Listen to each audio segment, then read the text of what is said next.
What's up, fellow ecom nerds? I am back finally. So sorry it's taken this amount of time before I could release another video. Happy New Year, or should I say belated Happy New Year. We got smashed over the Christmas period, and it kind of started during Black Friday and Cyber Monday and just kind of kept rolling on, which is a good problem to have. We scaled one of our clients we work with up to $3.5 million, which is fantastic. We're going to do a case study on that in the coming weeks. We're working on that video now, as well as a video on Facebook and the whole iOS 14 debacle and what you can do. So we've got two of those coming out in the next couple of weeks, but we wanted to drop a really quick video today so you know we're still alive, and just to kind of give you some knowledge bombs and let you know what we're up to. But before we start that, what I wanted to do was kind of give you a quick sneak peek of some of the figures and results we got last year with one of our clients. And let's do that now.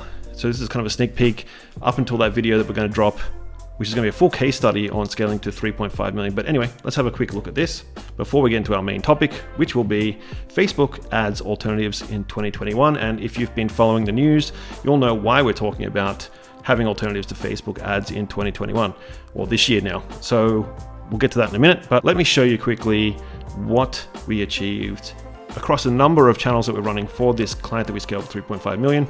As I said, we'll have a full case study very, very soon. So anyway, without further ado, let's dive into the Facebook side first.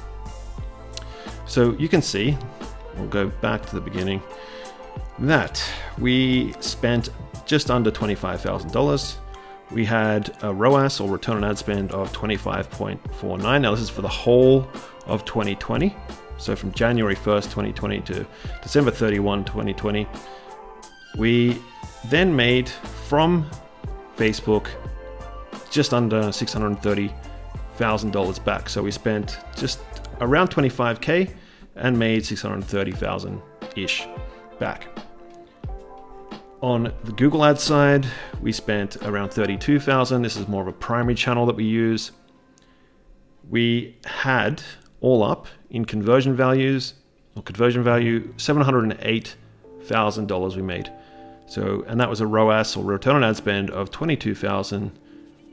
Oh, sorry, not 22,000. I wish it was 22,000. A return on ad spend of 22.25. So really, really good results. And we'll have a quick look at Klaviyo as well, because obviously email is a massive contributor and one of the channels that I love. And I think it is probably your most, if not the most important channel in your marketing stack. And you can see here over the whole time, we made $474,297. So add that up for any math whiz. There's also a whole bunch of direct traffic and also our SEO, which is another super important channel, probably just after email. Sometimes I can say even more important than email because it helps you build your list. But that just gives you some idea of some of the figures that we hit during 2020. And if you think that we're full of shit, just like some other gurus, we will refresh and I'll show you that this is not BS. This is actually, these are real numbers. So you can see again, 24,000. And just under 630,000 in back. Then we'll do a quick refresh of Google Ads. So let's do that quickly so you can see that this is not fake data. This is real. Love how long it takes to load. All right, cool. So 32,000 in spend, 22.25 ROAS, and $708,000 we made with Google Ads. So I won't refresh this because it's a pain in the bum to refresh the Klaviyo report, but just take our word for it. Hopefully we made enough trust with the last two that we showed you that you can believe us that this is how much we made here. So really good results. As I said, I will be doing a full breakdown of this in the next couple of weeks. I'm working on that video now, as well as the iOS update and the new strategy going forward for Facebook ads in 2021. I've also got a whole bunch of stuff planned for Shopify sites and how to build them. We're going to actually create a store this year from scratch, not a dropshipping store, a proper streetwear store that we want to build a brand. We're going to hark on about this as well, how important it is to actually build a brand in 2021 and not just a product store or a single product store or whatever you want to. Dropshipping, I think, needs to evolve, and same with print on demand, and that's what we're going to look at this year. We're going to dive deep into that. Anyway, without further ado, let's get into today's topic. And like I said, this is going to be hopefully a very quick video. It's more of just a check-in to see how you're going and just to kind of give you some insights into how we're thinking this early in the year. Now, like I said before, if you've been following the news, you know that iOS 14 is going to supposedly wreak havoc on Facebook ads and probably a lot of apps as well. So this is not the only app it's going to affect. It's going to affect Snapchat, TikTok, and the rest of them, but we're still going to talk about those today because I think that it is very important to diversify your channels if you see Facebook ads starting to not work as well as it was in the past. So if you're starting to see that your metrics and conversions are dropping, then maybe it's time to look at other channels. So some things that we're looking at, or some other channels we're looking at this year. So the first one we're going to look at is Snapchat ads. Now, I've used this before for another client and it worked quite well. It doesn't work, obviously won't work well for every single client and every single industry, but for e-commerce, and especially if it's the younger generation, this seems to work really well. And when I say younger generation, Snapchat ads, or Snapchat itself, is maturing. So we're probably looking at people up until the age of 30 now, maybe a little bit over 30. So obviously you look at Facebook, Facebook's a much older audience. There's probably kind of similar or some overlapping with Instagram, I would say, in the Instagram audience, but a lot cheaper than Instagram in terms of running ads. So low cost, you can reach Gen Z. So approximately 75% of Gen Z, according to the data from the Snapchat website. Around 249 million average daily users. And so more information here, Gen Z have a direct spending power over $1 trillion. So Snapchat is a good one to look into. I would say that it's worth a try. We're probably going to do a whole video on testing other channels going forward, where we actually dive in and we'll run a whole bunch of channels for a week when I launch my new e-commerce site. And we'll see which ones have been giving us the best return on value or best bang for our buck.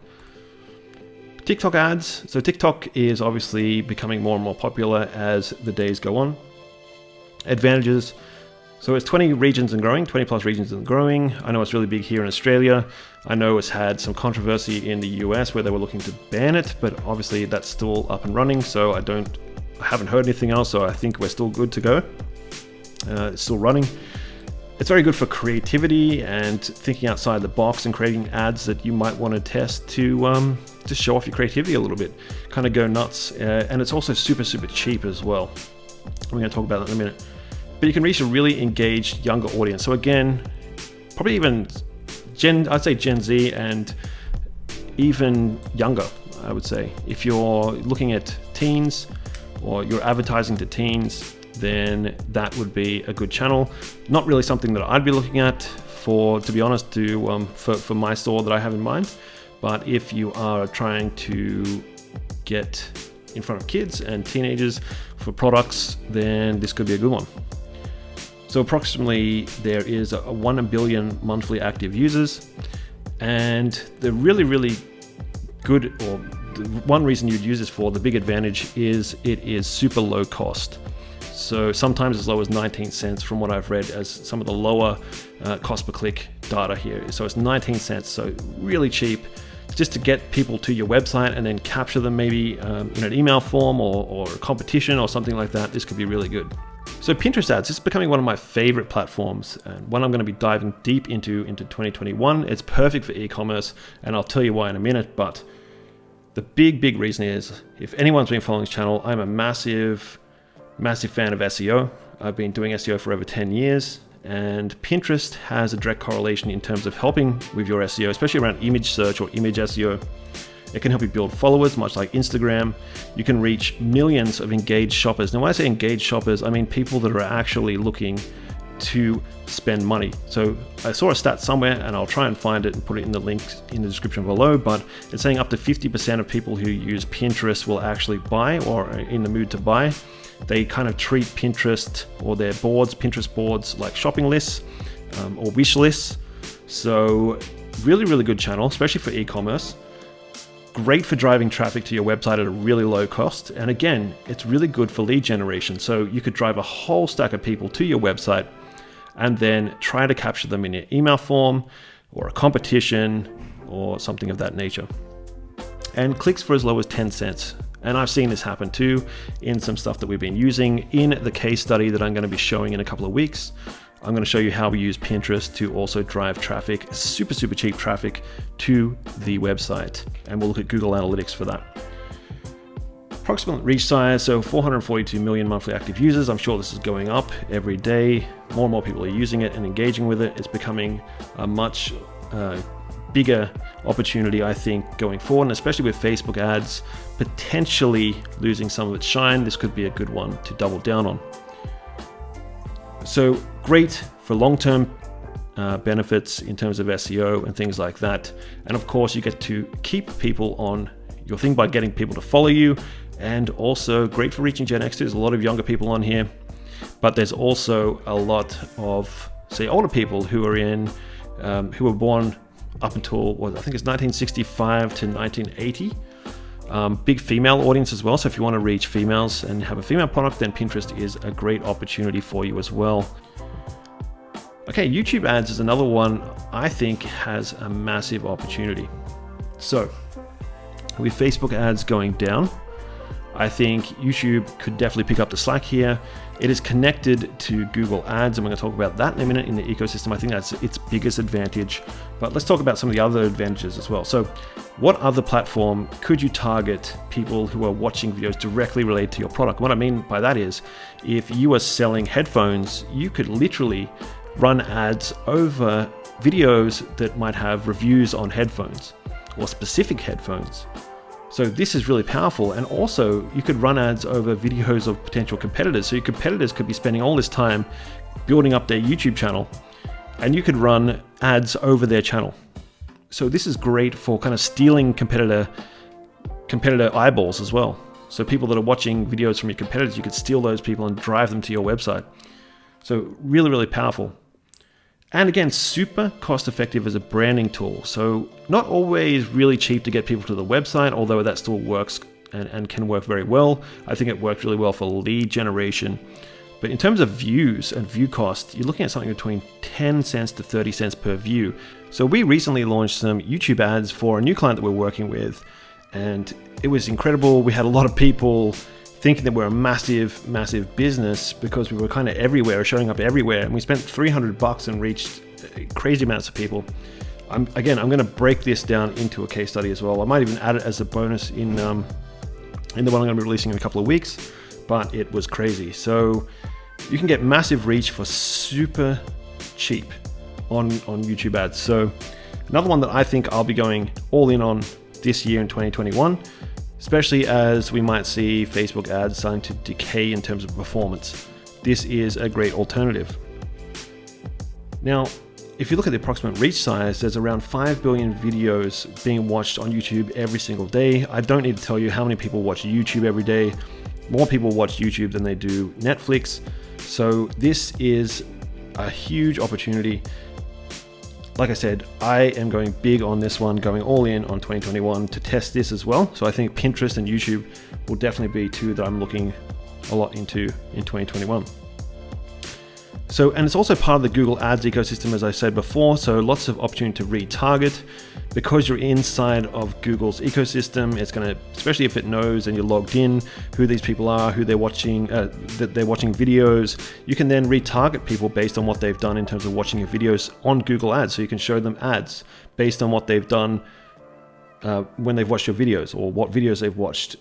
Longer videos can work as well. More people are, when they're watching YouTube, they're sitting down and are open to watching longer form videos. And I've seen a lot of ads that it can go up to 3, 4, even sometimes 10 minutes work really well depending on the product.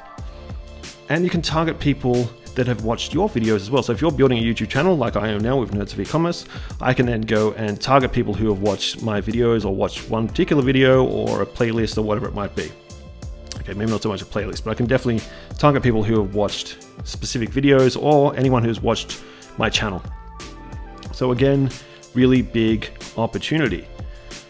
So that's pretty much it. I just wanted to keep this video super short, let you know that I'm still alive and I'm still going to be producing videos in a couple of weeks. So next week, I'm going to be releasing the iOS 14 Facebook strategy for 2021. So we're going to look at what can you do inside Facebook to make sure that you're not going to lose too many sales when iOS 14 kicks in and it makes it a lot, like, I guess, life harder for us. So we're going to look at that, and I'm going to also release our big $3.5 million case study. I'm putting that video together now. It's going to take a little while because I want to go deep and I want to make sure it's super actionable and that you can follow along and maybe create something similar yourself. So that's it for now. Thanks for sticking around. Thanks for watching all my videos. Here's to a big 2021. I hope it's better than 2020, especially in terms of that we can all get outside, that we can all start to live our lives again. And just keep an eye out for more videos that I'll be releasing, hopefully in, like I said, the next couple of weeks. Until then, keep loving e-commerce, and I will catch you later.